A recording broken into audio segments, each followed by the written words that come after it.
Donc le métier d'affineur date à peu près de 1860, puisqu'auparavant on parlait pas d'affinage, on parlait de mûrissement des fromages, et ça se faisait souvent dans les fromageries, et ça se faisait souvent dans des tonneaux. Voilà.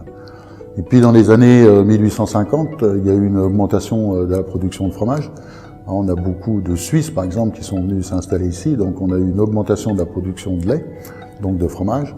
Les fromageries n'avaient plus assez de place pour faire mûrir leur fromage. Donc c'est là que le métier d'affineur s'est créé en 1860, où on a quelqu'un qui a eu l'idée de sortir les fromages des tonneaux et de les mettre sur des planches, si vous voulez. Donc évidemment, entre 1860 et aujourd'hui, les conditions d'affinage se sont améliorées, évidemment. On essaie toujours d'améliorer et puis aussi de moderniser.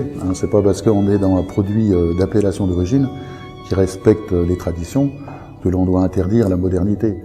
Étant donné qu'un fromage pèse une quarantaine de kilos, qu'il faut les manipuler très souvent, puisque le salage est de l'ordre de 2 à 3 fois par semaine. Donc les gens aujourd'hui, pour faire ce travail, vous en trouvez plus, quoi. Donc on adapte la modernité, si vous voulez. On va pas changer le fromage, on doit s'adapter à la taille du fromage. Voilà. Donc c'est sûr qu'aujourd'hui, dans les caves, on va avoir des robots, des automates, qui vont faire la manipulation de ces fromages.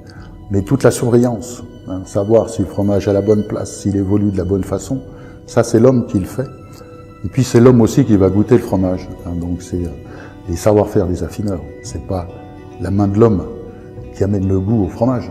C'est l'ambiance de la cave qui permet à chaque fromage d'évoluer d'une certaine façon, puisqu'au départ, ils sont tous différents.